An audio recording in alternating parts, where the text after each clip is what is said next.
I walked out of Marcus Thornwell's office after being denied the project lead position for my own innovation.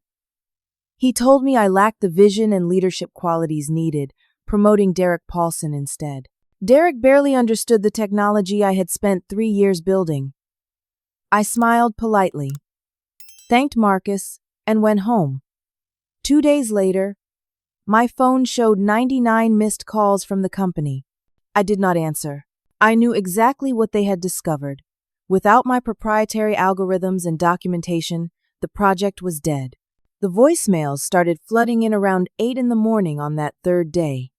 I sat at my kitchen table with a cup of coffee, watching my phone buzz and light up like a frantic heartbeat. Marcus, Derek, Helen Bradshaw, our Chief Technology Officer, Patricia Montgomery from Human Resources, even Lawrence Fitzpatrick, a board member I had met exactly twice in 4 years. Each message grew increasingly desperate. The first one from Marcus was casual, almost friendly. "Hey, Arabella, give me a call when you get a chance. We need to chat about the Catalyst project." By message number 15, his tone had shifted entirely. "Arabella, this is urgent. The team cannot access critical components of the platform. We need you to call back immediately." Derek's messages were even more telling. His first attempt tried to sound collegial. "Arabella, I know things got awkward, but we really need your help understanding some of the documentation." By his fifth message, the mask had slipped. "Listen, I do not know what game you are playing, but this is serious. Call me back now." I let them all go to voicemail. I knew exactly what had happened. They had discovered that without my core algorithms, the vision engine that made Catalyst revolutionary, they had nothing but an empty shell. A pretty interface with no brain behind it. Let me back up and explain how I got here.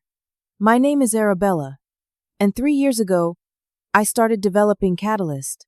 It was a groundbreaking artificial intelligence-powered predictive analytics platform designed to forecast market trends with unprecedented accuracy. I had worked nights, weekends, holidays. I used my own laptop for the key breakthroughs because I liked working from home, from coffee shops, from anywhere inspiration struck. I documented everything meticulously. Personal notebooks filled with handwritten equations and flowcharts, encrypted files on my home computer, time-stamped emails I sent to myself as a form of proof. I had learned early in my career to protect my work because I had watched too many brilliant people get erased from their own innovations. The company, Novix Systems, had the basic framework.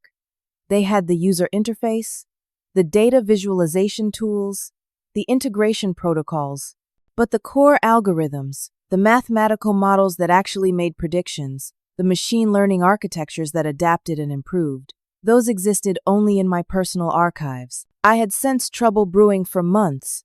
Derek had been undermining me in meetings, cozying up to Marcus, positioning himself as the leadership voice on the project.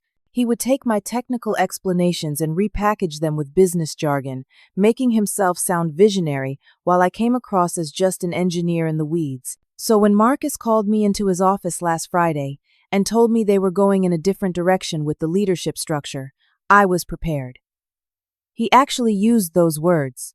"You are incredibly talented, Arabella, but we need someone with vision to take this across the finish line, someone who can see the big picture. Derek has that strategic mindset." I had smiled. I had nodded. I had thanked him for the opportunity to contribute. And then, I went home and waited. On day 3, Marcus showed up at my apartment. I buzzed him in, and he stood in my tiny living room looking uncomfortable and out of place in his expensive suit. He tried the friendly approach first, as if we were old colleagues catching up. "Arabella, I think there may have been some miscommunication," he started. "We value you immensely. The team is struggling without your expertise on certain technical elements." I let the silence hang there. He shifted his weight from foot to foot. "Look, I will be direct. We made a mistake. The project cannot move forward without you leading it. I am offering you the project lead position, a 20% raise, and a corner office. Come back Monday and let us make this right. I considered his offer carefully, letting him sweat a little longer. Then I laid out my terms. 40% raise. Co-ownership of the intellectual property. Title of Senior Director of Innovation. And Derek gets reassigned to a different project. I am not working under someone who does not understand the technology. Marcus hesitated on the co-ownership piece. Company policy makes that complicated, he said. But everything else is doable. We can work out the IP details later. Right now, I need you back. We shook hands.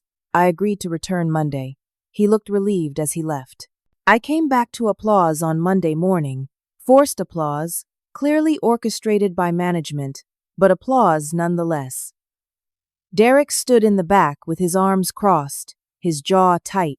He had been moved to a digital transformation initiative on a different floor. Helen Bradshaw welcomed me warmly, praising my technical brilliance. Patricia, from HR, processed my new contract with a smile that did not reach her eyes. I provided the missing documentation. I walked the team through the core algorithms. I explained the vision engine architecture and how each component interconnected. The project roared back to life. Within 2 weeks, we were back on track for our launch deadline. Everything seemed perfect. I led daily stand-ups, ran technical reviews, interfaced with stakeholders. Derek stayed on his floor, and I stayed on mine. We passed each other occasionally in hallways and exchanged cold professional nods. Then, late on a Friday evening, 2 weeks after my triumphant return, I received an email from the Novix legal department. The subject line read, Patent Application Filing Notification. I opened it, and my blood went cold. The company had filed a patent application for Catalyst. The inventors listed were Marcus Thornwell and Derek Paulson. My name appeared only in the acknowledgments section as a contributing engineer. The email politely explained that this was standard procedure under work-for-hire doctrine, thanked me for my contributions, and noted that all intellectual property developed during my employment belonged to Novix Systems. I read it 3 times, my hands shaking. They had played me. They had never intended to honor any discussion of co-ownership.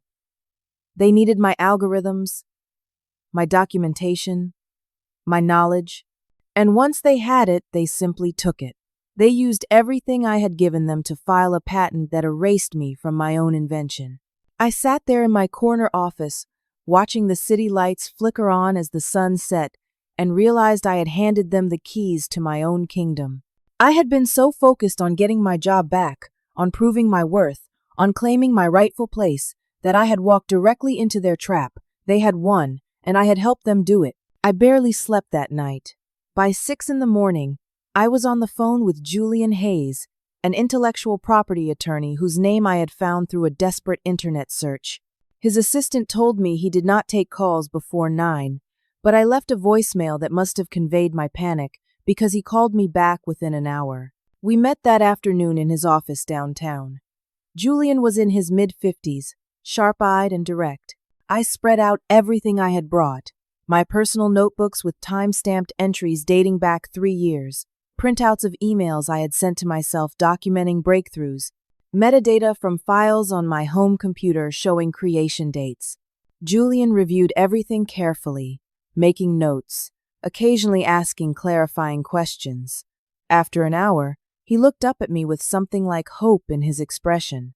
"You have a strong case," he said. "Much of this breakthrough work was clearly done on your personal time, using your personal equipment. The timestamps prove you were developing core concepts before Novix even approved the project. We can challenge the patent and establish you as at minimum a co-inventor, possibly the sole inventor." Relief washed over me. Finally, someone who believed me. Julian filed an immediate challenge with the patent office. He also sent a cease and desist letter to Novix Systems demanding they correct the patent application to include me as a named inventor. He explained the process would take months, possibly years, but we had strong evidence. Novix's response came within 48 hours. Their legal team was led by Victoria Crane, a lawyer with a reputation for scorched earth tactics. Her response letter was aggressive and dismissive.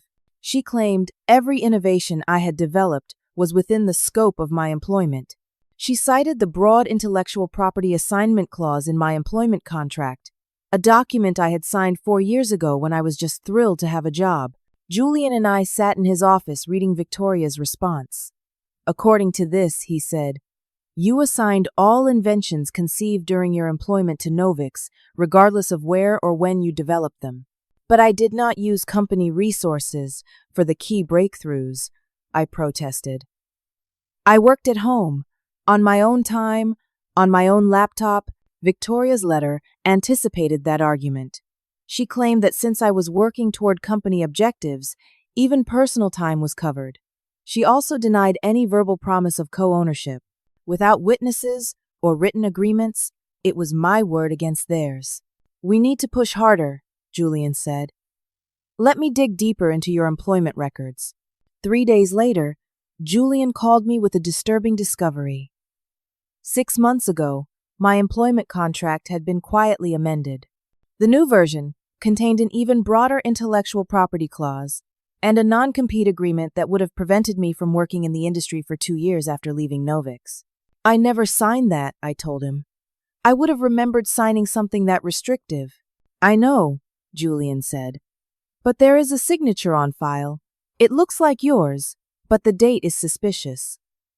You were on vacation that week, visiting your parents. Someone forged my signature." The realization hit me like a punch. They had been planning this for months. Julian's voice took on an edge of excitement. "This could be criminal fraud. If we can prove forgery, it strengthens our case significantly and opens them up to serious liability." I immediately went to Patricia Montgomery in Human Resources the next morning. I walked into her office and asked directly about the amended contract. Patricia's face registered what looked like genuine shock. "That cannot be right," she said, pulling up my file on her computer. "Let me look into this immediately. This could be a serious administrative error." 2 days later, Patricia called me into her office again. She had an explanation ready. "It was a scanning error," she said smoothly. "When we digitized old personnel files, someone accidentally attached the wrong template to your record. Your actual signed contract is the original from 4 years ago. I have corrected the file, but the forged signature was still in the system," I pointed out. Patricia became flustered. "I will have IT investigate how that happened. Obviously, someone made a mistake, but rest assured, only your original contract is legally binding." Julian advised me that this was likely a cover-up, but proving it would be difficult. Still, he noted it in our filings, arguing it showed a pattern of deceptive practices by Novix. The following Monday, I arrived at work to find my access badge would not work. The light on the card reader blinked red. I tried again, still red. Security approached me in the lobby. "Miss Arabella, you need to come with me, please. Mr. Thornwell is waiting for you." My stomach dropped. I followed the security guard to Marcus's office on the executive floor. Inside, Marcus sat behind his desk. Victoria Crane sat to his right, looking predatory. Patricia stood near the window with her arms crossed. On the desk in front of Marcus was a termination letter. "Arabella," Marcus began, his voice formal and cold, "we are terminating your employment effective immediately for gross misconduct." "What?" The word came out as a whisper. Victoria Crane took over. "You have engaged in theft of proprietary company information. You copied confidential files to personal devices without authorization. You have violated your employment agreement and company policy. We have documentation of these violations." "I copied my own work," I said, my voice rising. "My own algorithms, my own research." Victoria smiled coldly. "Work you did as a Novix employee, using company objectives and resources. That makes it company property. You stole it. And unless you drop your patent challenge immediately, we will pursue criminal charges." She slid a document across the desk. It was a release agreement. If I signed it, I would drop all claims to Catalyst, acknowledge that all intellectual property belonged to Novix, agree never to disparage the company, and release them from all liability. In exchange, they would not press charges. "You have 1 hour to decide," Victoria said. "Sign this and walk away, or face prosecution for theft of trade secrets. We will make sure you never work in tech again. We will destroy your career and possibly send you to prison. Your choice." The room felt like it was spinning. My carefully documented case, my evidence, my months of preparation. They had reframed it all as theft. They had weaponized my own defensive measures against me. I looked at Marcus, searching for any hint of the man who had stood in my apartment 2 weeks ago begging me to come back. His face was stone. I stood up, my legs shaking. "I am not signing anything." Victoria raised an eyebrow. "Then you will be escorted out. Security will confiscate your laptop and any files in your possession. We will be in touch through your attorney regarding the criminal complaint." Security walked me to my office. I had 15 minutes to pack personal items into a box. They took my laptop, my work phone, and an external hard drive I had in my desk drawer. I walked out of Novix Systems, carrying a cardboard box with a coffee mug, a plant, and a framed photo of my parents. The same building where I had been applauded 2 weeks ago. The same hallways where colleagues had congratulated me. Now I walked past them in silence, escorted by security like a criminal, while they averted their eyes. Within hours of my termination, my professional world began crumbling. I called former colleagues to explain what had happened. Most did not answer. The few who did were awkward and brief.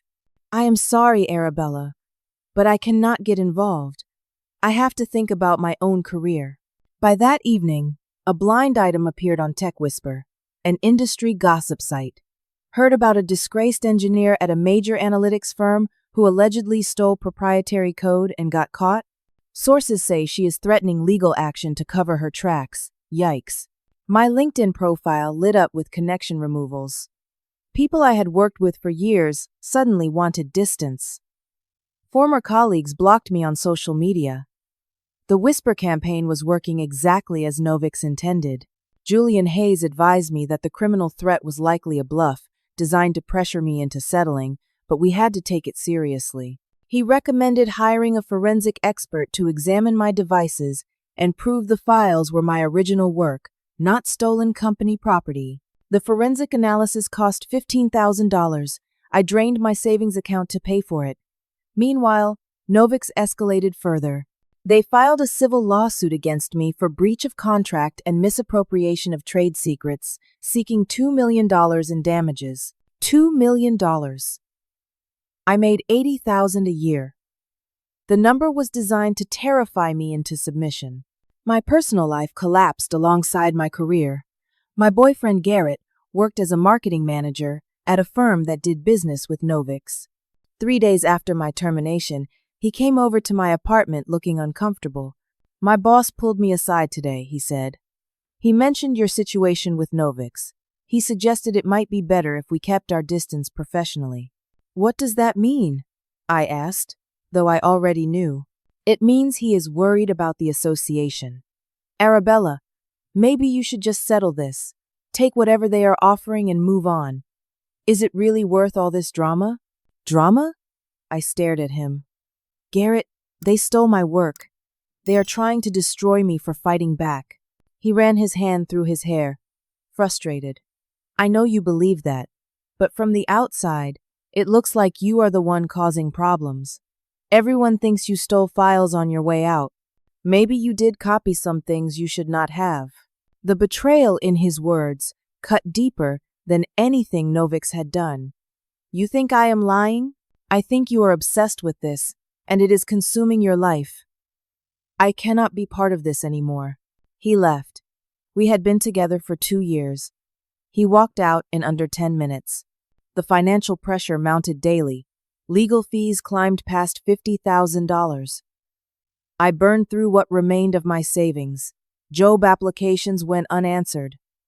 My name had become toxic in the industry. I took freelance consulting work at a fraction of my former salary, barely covering rent and legal bills. I moved out of my apartment into a studio half the size for $600 less per month. I sold my car, I ate pasta and canned soup. Every dollar went to legal fees or basic survival. The deposition was scheduled for a gray Tuesday in November. I sat in a conference room at Victoria Crane's law firm for 8 hours while she systematically tried to dismantle my credibility. She twisted every answer, implied I was a liar and a thief, suggested I had planned to steal company secrets from the beginning. Derek Paulson testified that same day. He was polished and confident, clearly coached. He claimed he had co-developed many of the core concepts with me. He produced emails taken out of context that made our interactions look like collaborative brainstorming rather than him asking me to explain my work. When you sent this email describing the prediction algorithm, Victoria asked him, "Was that a result of joint development sessions with Miss Arabella?" "Yes," Derek said smoothly. "We spent many hours working through these problems together. I brought the strategic vision. She brought the technical implementation. It was a true partnership." I wanted to scream. He had never contributed a single original idea. But he sat there lying under oath, and it sounded believable. After the deposition, Julian pulled me aside in the hallway. His face was grim. "We need to talk," he said. We went to a coffee shop across the street. Julian ordered 2 coffees and sat down heavily. "The forensic expert's report came back," he began. "It confirms the files originated on your personal equipment. But there is a complication." "What complication?" "Novix provided network logs from their servers. The logs show you accessed company systems and downloaded project files the day after you received the 99 missed calls. Before you came back to work?" "I was checking my email," I said. "I was trying to understand what was happening. The files you downloaded were not just emails. According to their logs, you downloaded the complete integrated Catalyst platform, including components that incorporated company resources and other people's work. Because I needed to see what they had done with my algorithms," I protested. Julian held up his hand. "I believe you. But to a jury, this looks like an employee downloading confidential files on her way out the door. And one of the files you accessed was labeled Novix Proprietary Confidential." My mind raced. I had been trying to understand what parts of my work they had already integrated. I had not thought about how it would look. "This muddies the waters significantly," Julian continued. "Defense attorneys will argue you are a disgruntled employee who stole company property, not an inventor protecting her work. The optics are bad." "So what are you saying?" He met my eyes. "I am saying I think you should settle. We are likely to lose at trial. The criminal charges could become real. You could face prison time. Take whatever offer they are willing to make and walk away." I sat there stunned. My own attorney was telling me to surrender. "No," I said. "I am innocent. I did not steal anything. That was my work." Julian sighed. "I understand how you feel, but I have to give you realistic advice. The evidence is not as clean as we thought. We are fighting a well-funded corporation with unlimited legal resources. They can drag this out for years. You are already broke. How will you pay for a trial?" I did not have an answer. "Think about it," Julian said. "Think hard, because if you lose at trial, you lose everything." I fired Julian Hayes the next day. I could not afford him anymore anyway.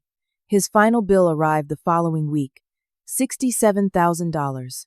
I negotiated a payment plan that would take me 5 years to pay off. I moved back to Ohio to live with my parents. I was 34 years old, carrying cardboard boxes up to my childhood bedroom with its faded purple walls and posters I had hung in high school. My mother, Carol, helped me unpack with gentle concern. My father, Thomas, said very little, but the disappointment in his eyes was clear. "Maybe you should just let this go," he said over dinner that first night. "Cut your losses. Move on with your life." "I cannot," I said quietly. "It was my work, my innovation. They stole it." He shook his head. "Sometimes you have to know when to fold, Arabella. Pride is not worth destroying yourself." I spent 16 hours a day in my bedroom preparing my defense. I was representing myself now, learning civil procedure and patent law through online resources and law library books. I filed motions, drafted briefs, prepared exhibits. I had no idea what I was doing, but I had no other choice. One morning, desperate for any kind of support, I called Dr. Raymond Fletcher, my former professor from MIT. I had taken his advanced algorithms course a decade ago, and he had been a mentor during my graduate work. "Arabella," he said warmly when he answered. "What a pleasant surprise. How are you?" I explained everything. The whole story spilled out. When I finished, there was a long silence. "This is outrageous," he finally said. "Absolutely outrageous. Send me everything. Your notebooks, your files, your code. I want to review it." I overnighted him copies of my documentation. 3 days later, he called back. "There is no question this is your work," he said firmly. "The algorithms bear your distinctive signature. The mathematical approach, the innovative architecture, the elegance of the solutions. I have read Derek Paulson's publications. He could not have developed this. I am willing to provide an expert declaration confirming your authorship." Dr. Fletcher's declaration was powerful and detailed. He methodically analyzed my work, compared it to published research in the field, and concluded that I was undoubtedly the primary inventor. His credentials were impeccable. This was exactly the kind of evidence I needed. While preparing my case, I discovered something I had forgotten. Buried in my old emails was a memo I had sent to Marcus 9 months before the blow-up. In it, I had expressed concerns about intellectual property ownership. I wrote, "I have been developing core components of Catalyst partially on personal time using personal equipment. I would like clarification on how IP rights will be handled for work done outside standard employment hours." Marcus had never responded, but the email proved I had raised the issue long before the conflict. It showed I had been concerned about protecting my rights from the beginning.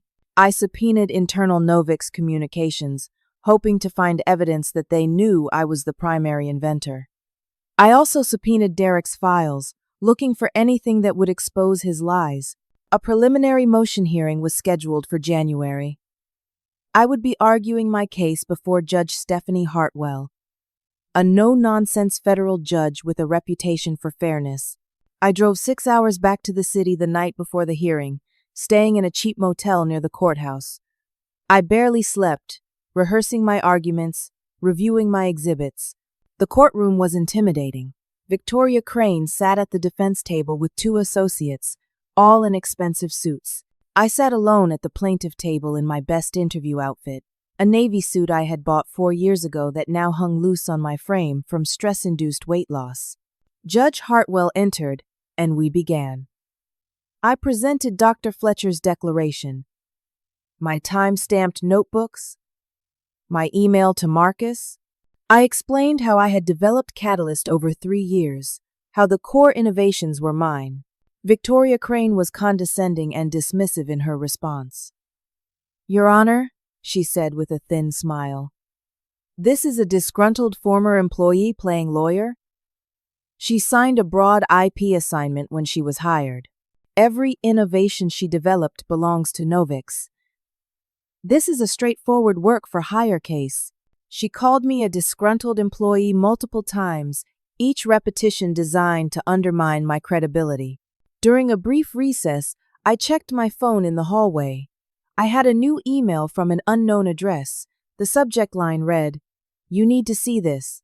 My hands shook as I opened it. Attached were screenshots of an internal Novix Slack channel.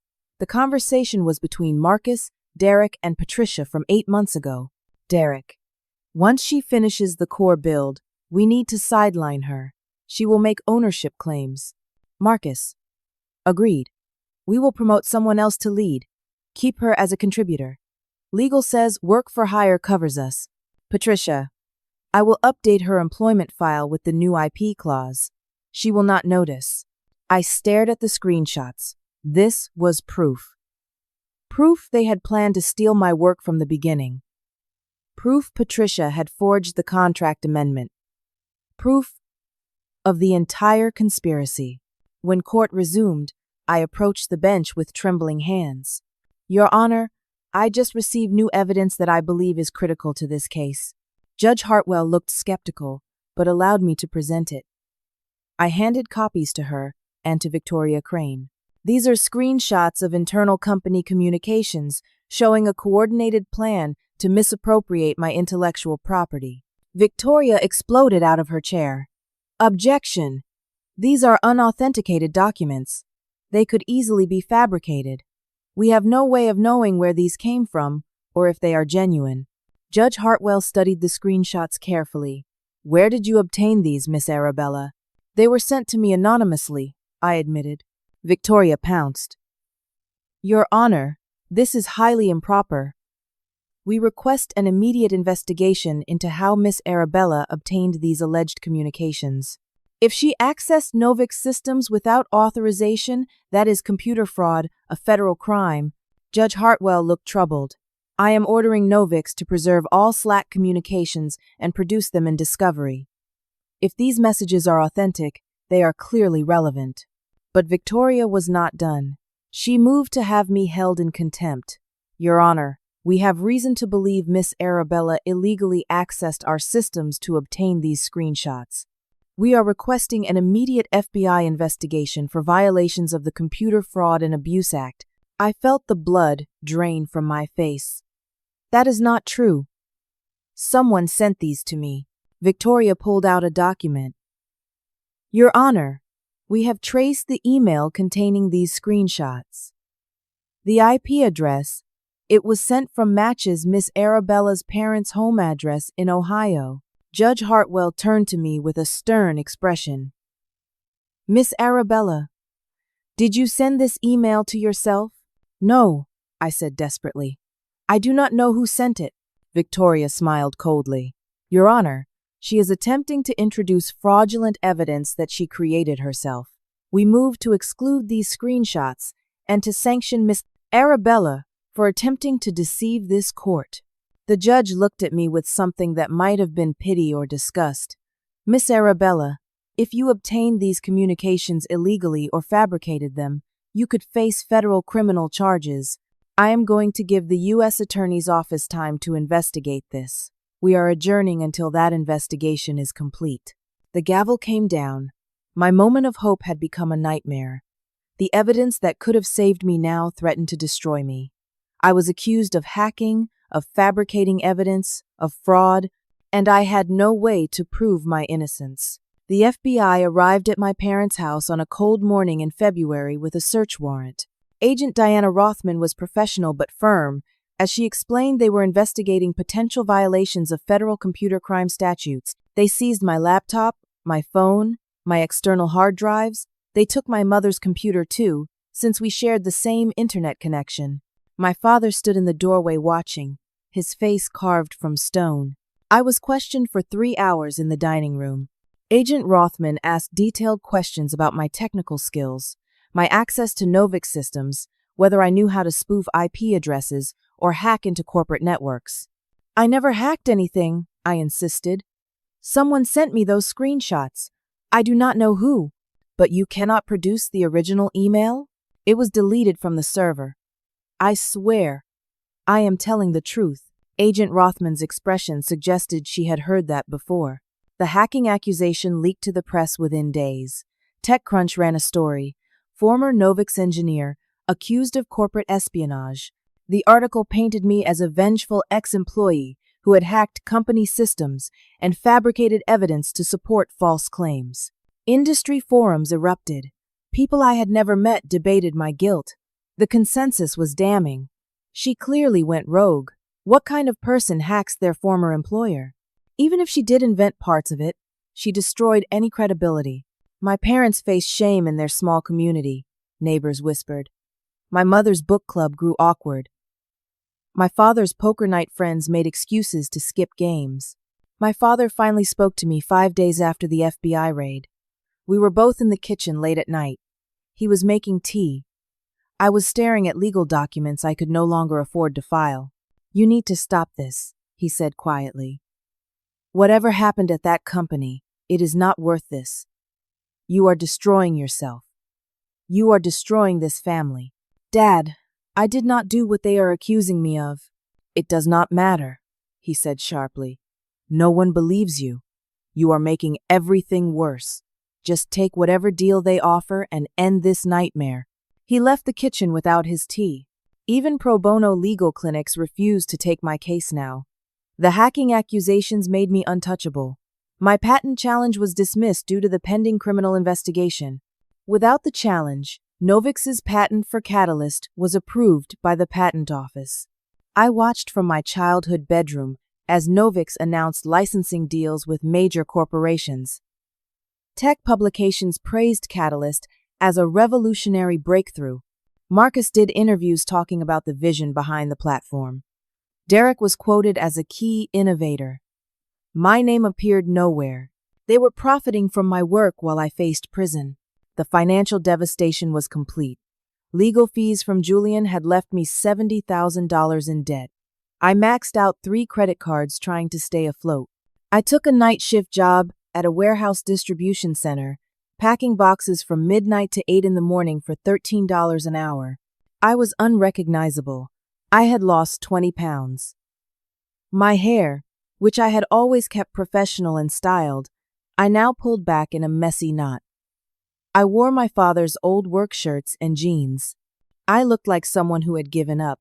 My younger sister Claire called me one evening in March. She worked in human resources at a tech company in Seattle. Arabella, I need to tell you something, she said. I have been hearing things through the HR network. What things? Companies where you have applied for jobs are receiving calls.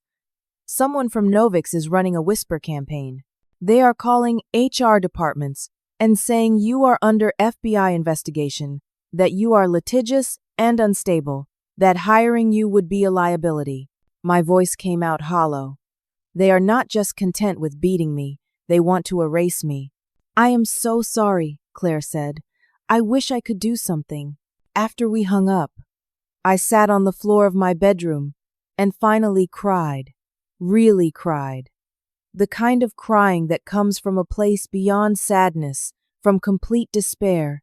2 days later, a settlement offer arrived via courier.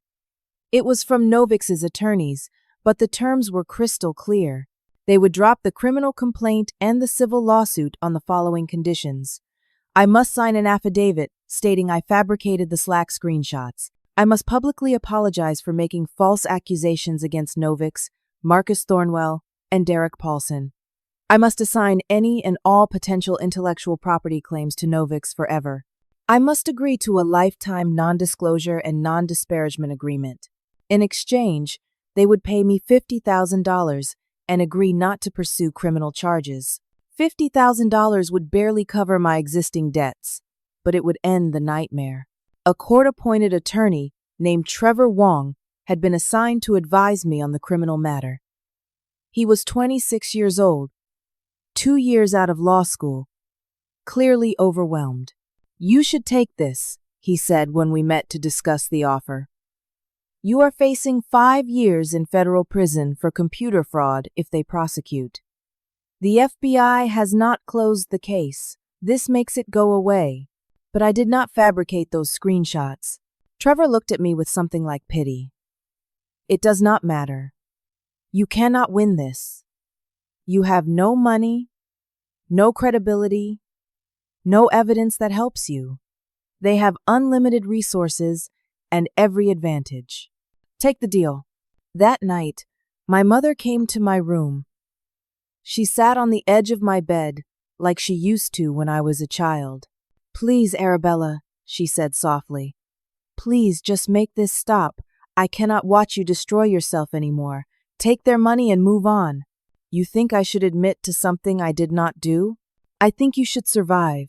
Sometimes surviving means letting go. Even she thought I should surrender. The signing was scheduled for the following Monday.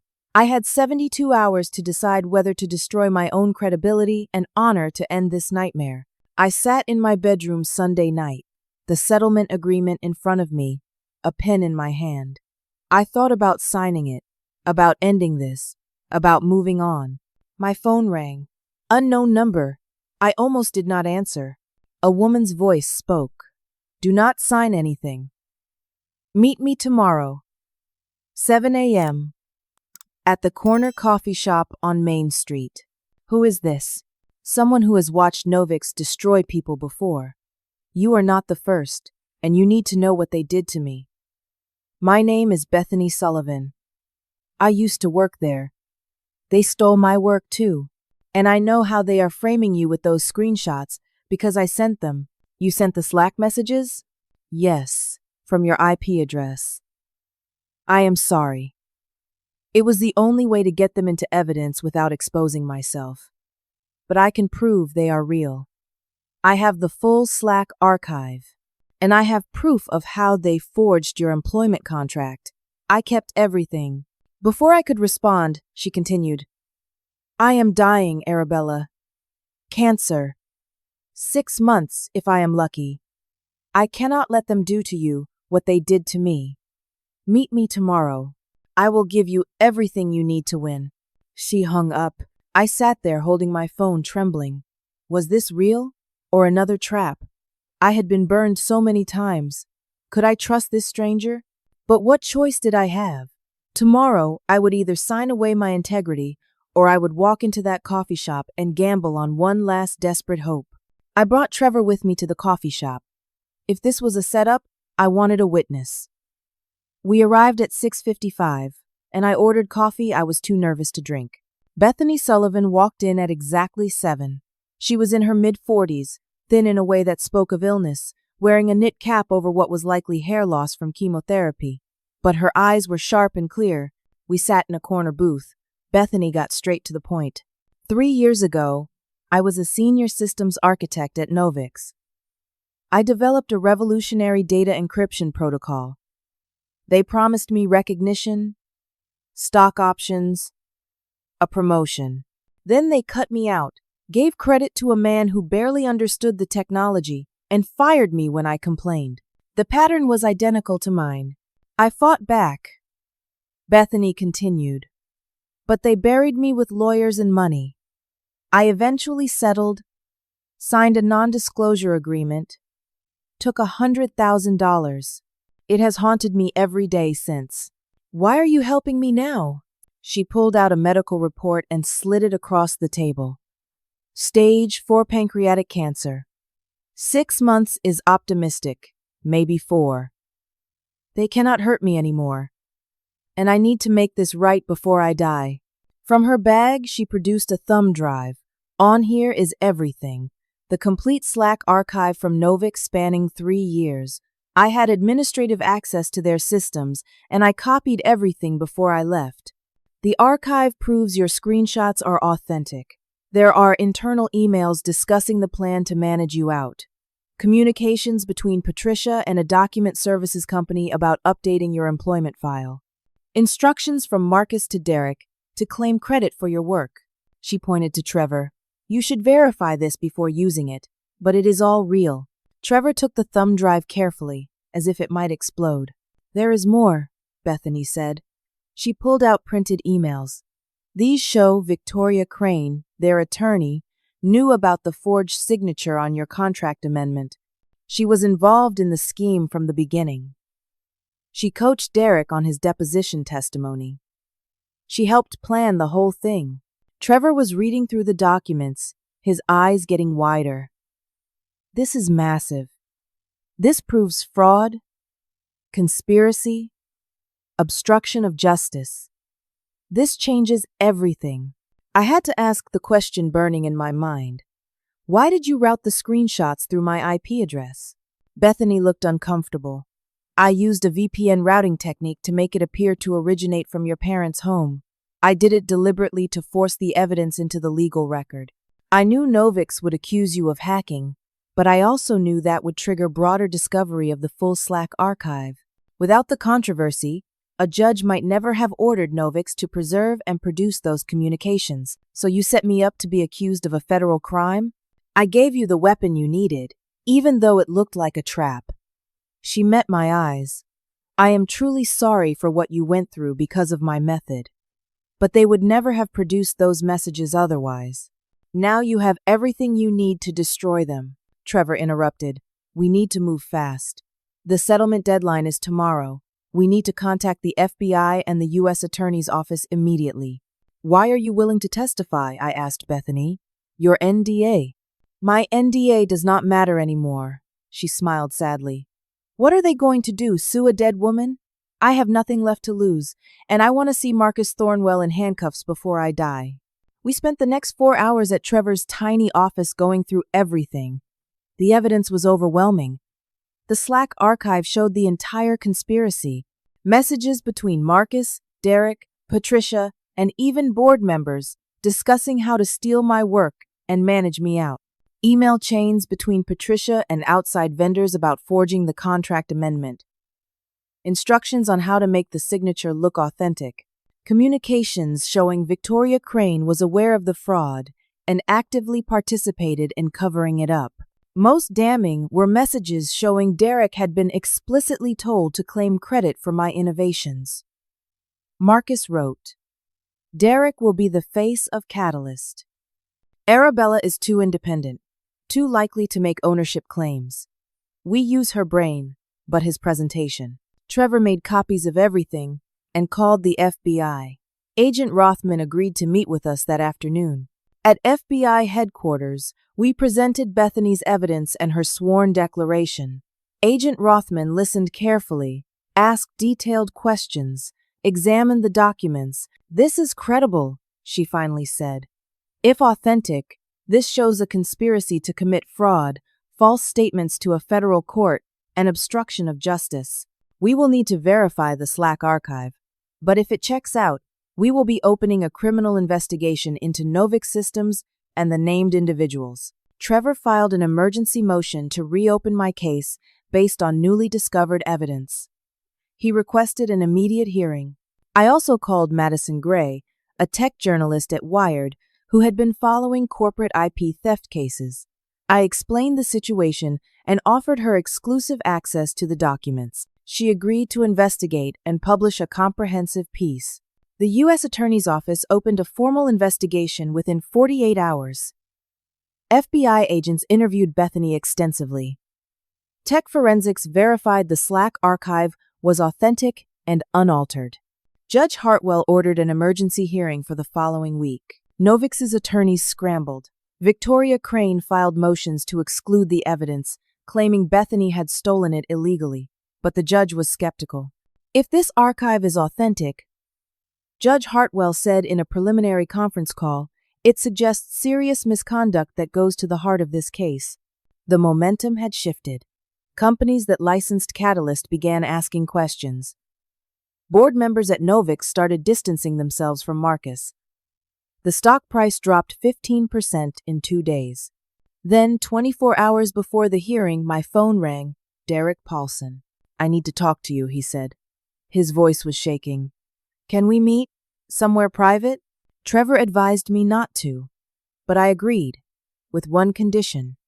I would wear a wire. Trevor coordinated with Agent Rothman, who provided recording equipment. We met at a park, sitting on a bench far from anyone else. Derek looked terrible. He had lost weight. His skin was pale. His eyes haunted. I need you to know I am sorry, he started. For all of it. Why are you telling me this? Because the FBI contacted me yesterday. They are offering me immunity if I cooperate fully, and I am going to take it. But I wanted to tell you the truth first. He confessed everything. How Marcus had orchestrated the scheme, how he had been promised a promotion and stock options if he went along with taking credit for my work, how he had been coached by Victoria Crane to lie in his deposition, how Patricia had shown him the forged signature on the contract amendment. I knew it was wrong, he said, but I convinced myself it was just business, that everyone does this kind of thing. I was a coward. Then he dropped the final bomb. There is something else you need to know. Catalyst is not just being licensed. Marcus secretly sold Novix to Tech Giant Corporation last week. The sale was $400 million. The entire deal was based on Novix owning Catalyst. Marcus and the board each made over $100 million. I felt like I had been punched. $400 million. If your IP claim succeeds, Derek continued, the sale could collapse. tech giant could demand their money back. Marcus and the board would lose everything. They are desperate. Absolutely desperate. He leaned closer. Marcus said something in a meeting yesterday. He said if Bethany Sullivan testifies, there will be consequences. He said it like a threat. I think he meant it. You need to protect her. Derek stood up. I am testifying for the prosecution. I am going to tell them everything. It is the only way I can live with myself. But please, get Bethany security. Marcus is capable of anything now. He walked away, leaving me sitting there with the weight of $400 million and a potential threat against Bethany hanging over everything.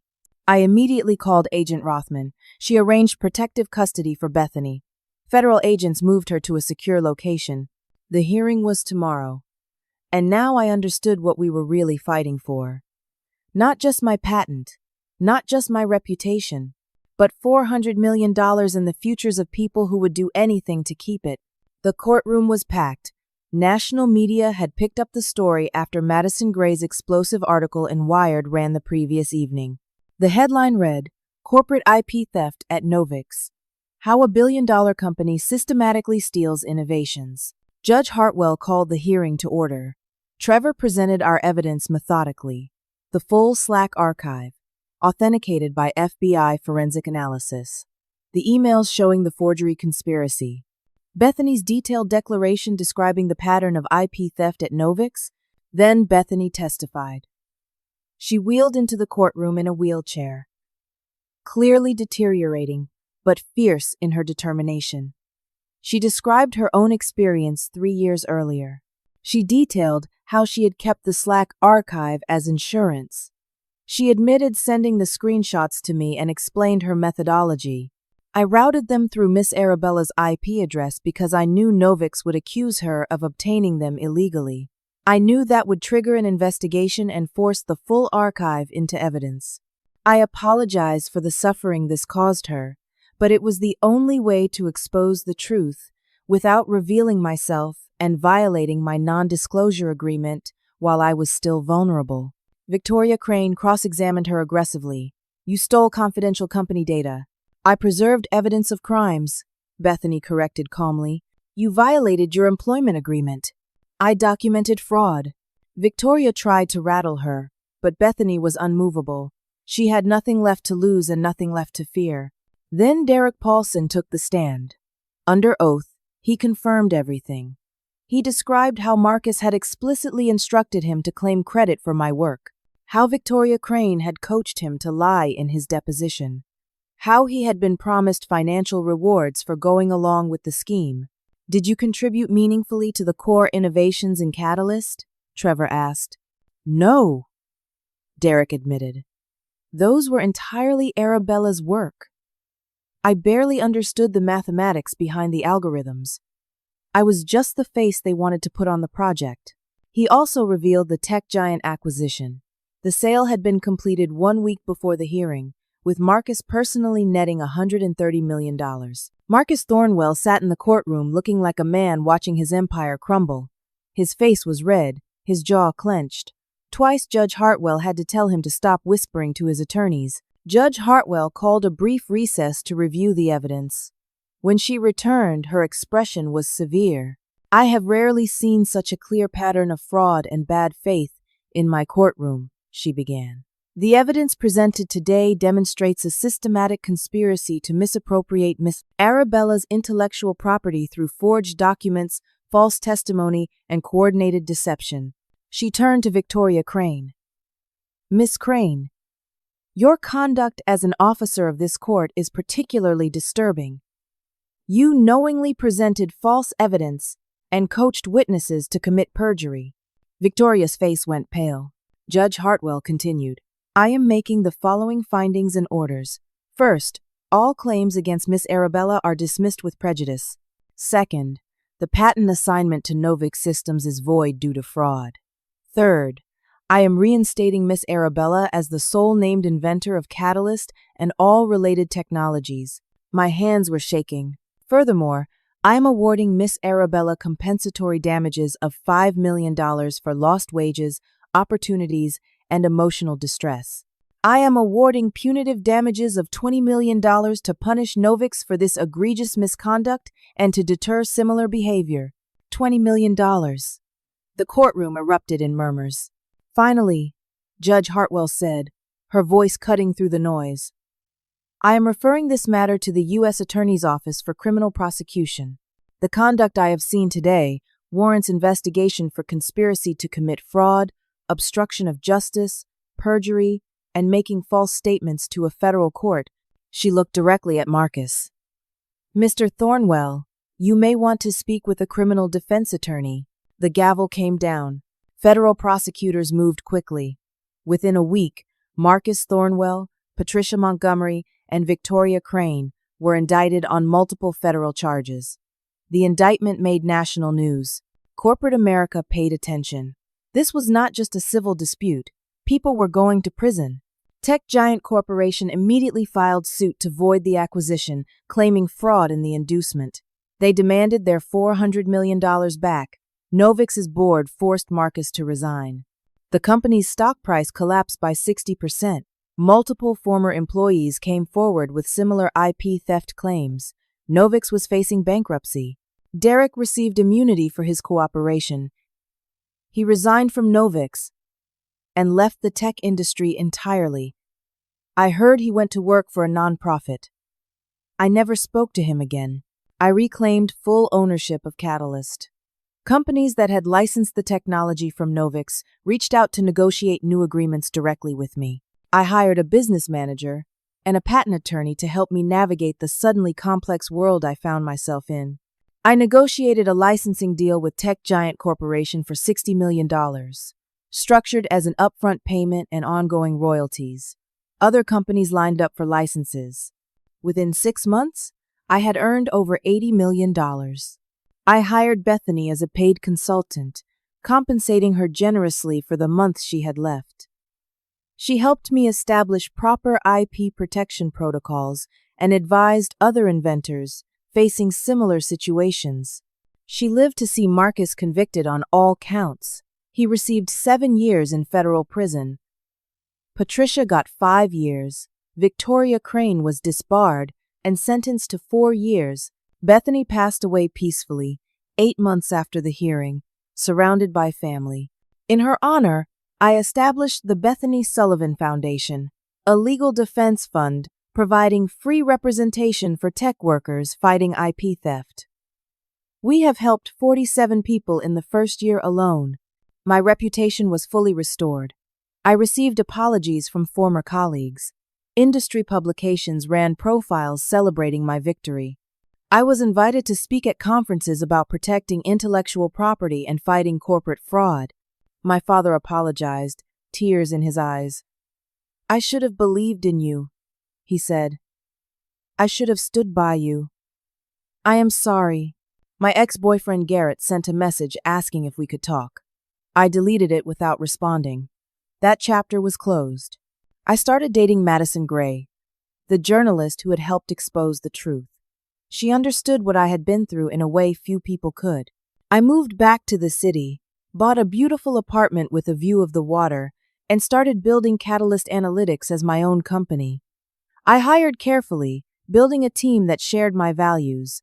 We are revolutionizing predictive analytics while maintaining strict ethical standards around IP and employee rights. I was invited to give the keynote speech at the National Technology Conference, one of the industry's biggest events. Standing before 2,000 people, I looked out at faces watching me with respect and attention. I began with the story. 3 years ago, someone told me I lacked vision. They said I did not have what it took to lead. They denied me the role leading my own innovation. And when I smiled and went home, they thought they had won. The audience was silent, listening. Vision is not about what others see in you. It is about what you see in yourself and refuse to surrender. They called me visionary when they wanted to use me, and said I lacked vision when they wanted to discard me. But real vision means seeing the truth even when everyone else is blind to it. I paused, gathering my thoughts. I learned that justice is not given. It is fought for. And sometimes the fight reveals who you really are. They stole my work, destroyed my career, tried to send me to prison, but they could not take my integrity. They could not take the truth. And in the end, the truth was the checkmate they never saw coming. The applause was thunderous. After the speech, young engineers approached me, especially young women. They thanked me for fighting.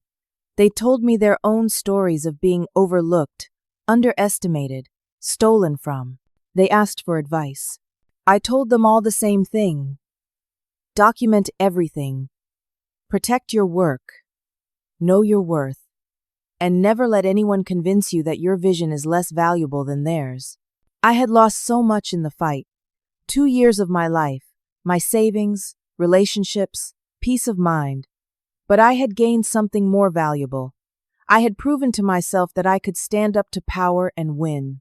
I had protected not just my own work, but created a path for others to fight back. That night, back in my apartment, I looked at the framed patent on my wall.